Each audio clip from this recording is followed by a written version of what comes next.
Mr. President, Mr. Secretary-General, friends, I greet you in Te Reo Māori, language of the tangata whenua, or First People of Aotearoa, New Zealand.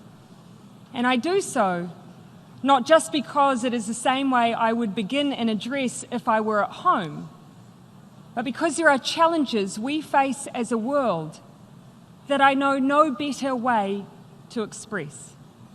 Māori concepts like kaitiakitanga, the idea that each of us here today are guardians of the land, of our environment, and of our people. There is a simplicity to the notion of sovereign guardianship. For decades, we have assembled here under the assumption that we narrowly cooperate only on the issues that overtly impact on one another. Issues like international trade rules, the law of the sea, or humanitarian access to war zones. The space in between has essentially been left to us. We, the political leaders of the world, have been the authors of our own domestic politics and policies. Decisions have been our own, and we have ultimately lived with the consequences. But the world has changed. Over time, we have become increasingly interdependent. We see more and more often domestic decisions that have global ramifications. Physical events have taught us that in obvious ways. Oil spills that show no respect for maritime boundaries. Nuclear accidents and testing, the impacts of which are never confined to the exact location in which they occur. But our interdependence, our connection, runs so much deeper than that. And experiences in recent years should lead us all to question whether any of us ever truly operate in isolation anymore. This is a question that we, the remote but connected nation of New Zealand, have been grappling with this year. There are things that we are well known for in New Zealand. Green rolling hills, perfect, you might say, for hobbits to hide in and for plenty of sheep to roam. We're known for manaakitanga, or the pride that we take in caring for our guests, so much so that it even extends to our most entrenched sporting rivals. And now we're known for something else, the 15th of March 2019, the day an alleged terrorist undertook the most horrific attack on a place of worship, taking the lives of 51 innocent people, devastating our Muslim community, and challenging our sense of who we are as a country. Now, there is no changing a nation's history, but we can choose how it defines us. And in Aotearoa, New Zealand, the people who lined up outside of mosques with flowers, the young people who gathered spontaneously in parks and open spaces in a show of solidarity, the thousands who stopped in silence to acknowledge the call to prayer 7 days later, and the Muslim community who showed only love. These are the people who collectively decided that New Zealand would not be defined by an act of brutality and violence, but instead by compassion and empathy. Make no mistake, though, we do not claim to be a perfect nation. While we are a home of more than 200 ethnicities, that does not mean that we are free from racism or discrimination. We have wounds from our own history that 250 years on from the first encounters between Māori and Europeans, we continue to address. But since the terrorist attack in New Zealand, we have had to ask ourselves many hard and many difficult questions. One example sticks in my mind. It was only days after the shooting, and I visited a mosque in our capital city. After spending some time with community leaders, I exited and walked across the car park where members of the Muslim community were gathered. and out of the corner of my eye, I saw a young boy gesture to me. He was shy, almost retreating towards a barrier, but he also had something he clearly wanted to say. I quickly crouched down next to him. He didn't say his name or even hello.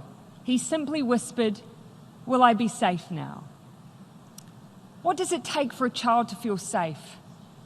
As adults, we are quick to make the practical changes that will enable us to say that such a horrific act could never happen again. And we did that. Within 10 days of the attack, we made a decision to change our gun laws and banned military-style semi-automatic weapons and assault rifles in New Zealand. We've started on a second tranche of reforms to register weapons and to change our licensing regime. These changes will help to make us safer. But when you're a child, fear is not discrete, and it cannot be removed through legislative acts or decrees from Parliament. Feeling safe means the absence of fear, living free from racism, bullying, and discrimination, feeling loved, included, and able to be exactly who you are. And to feel truly safe, those conditions need to be universal, no matter who you are, no matter where you come from, no matter where you live. The young Muslim boy in Kilburnie, New Zealand, wanted to know if I could grant him all of those things. My fear is that as a leader of a proudly independent nation, this is one thing that I cannot achieve alone. Not anymore. In our borderless and technologically connected world, commentary on race, acts of discrimination based on religion, gender, sexuality, or ethnicity, they are not neatly confined behind boundaries. They are felt globally. The fact I received so many letters from Muslim children from around the world in the weeks after March 15 speaks to the power of connection. These children had no sense of distance. They may have never heard of New Zealand before March 15. They just saw an act of hatred against their community, and it felt close to them. Whether it is acts of violence, language intended to incite fear of religious groups, or assumptions about ethnicities to breed distrust and racism, these actions and utterances are as globalized as the movement of goods and services. Children hear them. Women hear them. People of faith hear them. Our rainbow communities hear them. And so now it is our turn to stop and to listen, to accept that our words and actions have immeasurable consequences, and to speak not only like the whole world is listening, but with the responsibility of someone who knows a small child somewhere might be listening too. The spaces in which we communicate, they are part of the challenge too, though. In an increasingly online world, we need to create spaces for the exchange of ideas, the sharing of technology and free speech, while also acknowledging the potential for this technology to be used to cause harm. March 15 was a staggering example of such harm and a deliberate effort to broadcast terror on a massive viral scale over the internet. The alleged terrorist didn't just take the lives of 51 people. He did it live on Facebook. In the first 24 hours after the attack, Facebook took down 1.5 million copies of the live stream video. YouTube saw a copy of the video uploaded at times as fast as once every second during the same period. The alleged terrorist used social media as a weapon. The attack demonstrated how the internet, a global commons with extraordinary power to do good, can be perverted and used as a tool for terrorists. And so what happened in Christchurch, as well as being a profound tragedy, is also a complex and ongoing problem for the world. And it's a problem we felt a sense of responsibility to do something about. So we sought to collaborate with the technology companies so integral to the solution. 2 months after the attacks, leaders gathered in Paris for the Christchurch Call, bringing together companies, countries, and civil society, and committing to a range of actions to reduce the harm this content can cause. In doing so, we have kept our focus on the deeper aim we all want: technology that unleashes human potential, not the worst in us. Yesterday, I met with Call supporters to check in on our collective progress. We announced that a key tech industry institution will be reshaped to give effect to those commitments, and we launched a crisis response protocol to make sure that we can respond to such events should they happen in the future. Neither New Zealand nor any other country could make these changes on their own. The tech companies couldn't either. We are succeeding because we are working together. And for that unprecedented and powerful act of unity, New Zealand says thank you. The centrality of technology in our lives, it's not the only example, though, of our increasing interconnection and our reliance on one another if we are to respond to the challenges we face. There is perhaps no better example of our absolute interdependence than the issue of climate change. When the United Nations Secretary General visited the Pacific region this year, he saw firsthand how countries that have produced the fewest greenhouse gas emissions are now facing the most catastrophic effects. In his words, to save the whole planet. In fact, 7 out of the 15 most climate-affected nations in the world sit within the Pacific region. Places like Tuvalu, with a population of just over 11,000 people, barely contributes to global emissions, but is paying the price for our collective inaction. Atolls so low-lying that in weather events, the water on either side of it can flow together and join at the narrowest points, engulfed by the sea.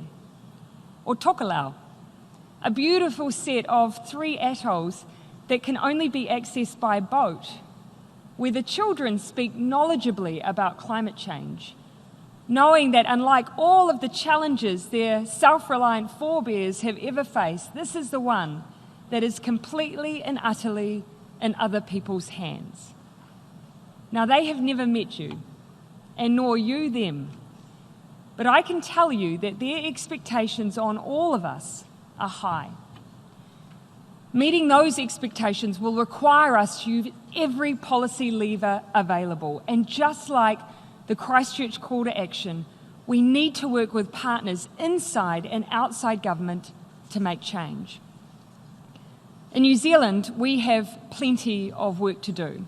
We may only make up 0.17% of global emissions, but like so many others, our gross emissions have been rising steadily since the 1990s.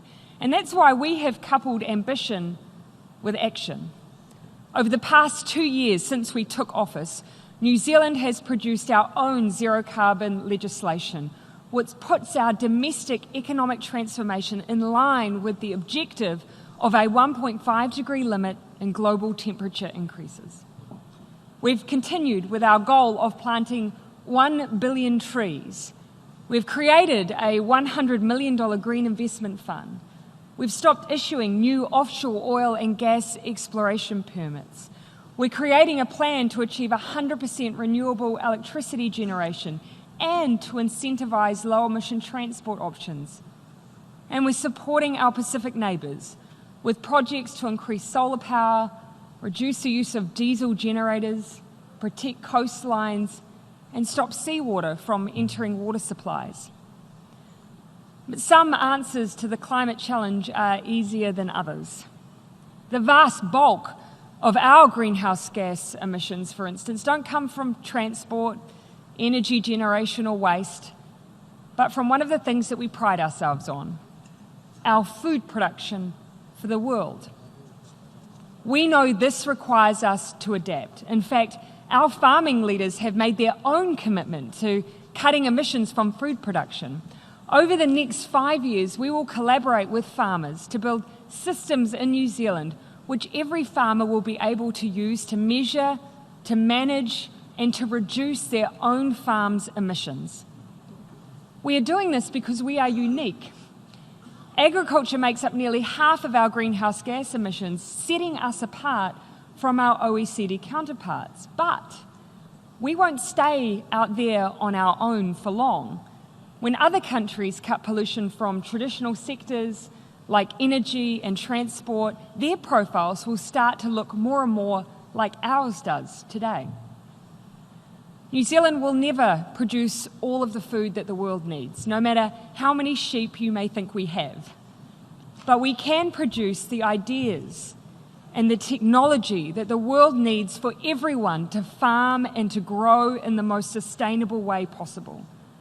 New Zealand is determined to do good and to be good for the world. And that is why we are also focused on tackling the billions of dollars that countries spend annually on fossil fuel subsidies, billions that could instead be spent on transitioning to new forms of clean energy generation. Despite commitments to phase out such subsidies by groups like the G20 and APEC, we are still struggling to see concrete action. It is time to do things differently. New Zealand will once more be calling on countries to support an end to fossil fuel subsidies at the 12th WTO Ministerial Conference in June 2020. And this week, New Zealand, alongside a group of like-minded countries, will also announce the launch of a new initiative that applies trade levers to climate-related goods, services, and technologies. It's time for trade deals to become a force for good on climate action. They need to stop allowing perverse subsidies that incentivize pollution and finally remove tariffs on green technology.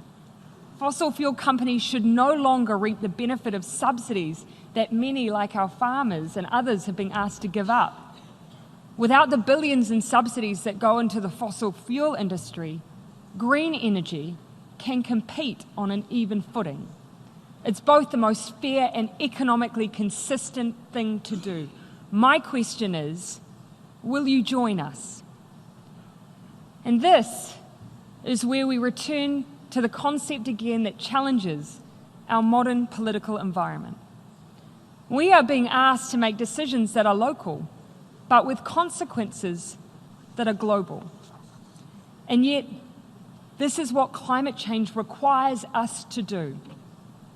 This is what historically our commitment to the UN Charter and the Universal Declaration of Human Rights asks us to do. It's what standing up against acts of violence and discrimination asks us to do. Our globalized, borderless world asks us to be guardians, not just for our people, but for all people. There may have been a time when being unified under common challenges was an easier concept than it is today. But undeniably, we are living in a time where our greater reliance on one another has collided with a period of greater tribalism. Now, it would be wrong to assume that this is a new phenomenon.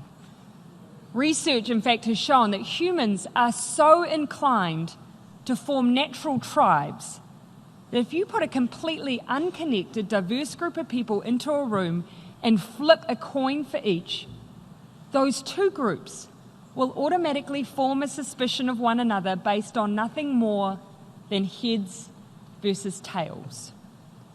Scientist and writer Robert Sapolsky recently reminded us that humans organize, whether it's class, race, country, or coin flipping. There has always been a tendency to form us versus other. But he also asks the question, what if we change what us means? Instead of fierce nationalism or self-interest, we seek to form our tribes based on concepts that can and should be universal. What if we no longer see ourselves based on what we look like, what religion we practice, or where we live, but by what we value? Humanity, kindness, an innate sense of connection to each other, and a belief that we are guardians, not just of our home and our planet, but of each other. We are borderless, but we are connected. We are inherently different, but we have more that we share. We may feel afraid, but as leaders we have the keys to create a sense of security and a sense of hope. We just need to choose.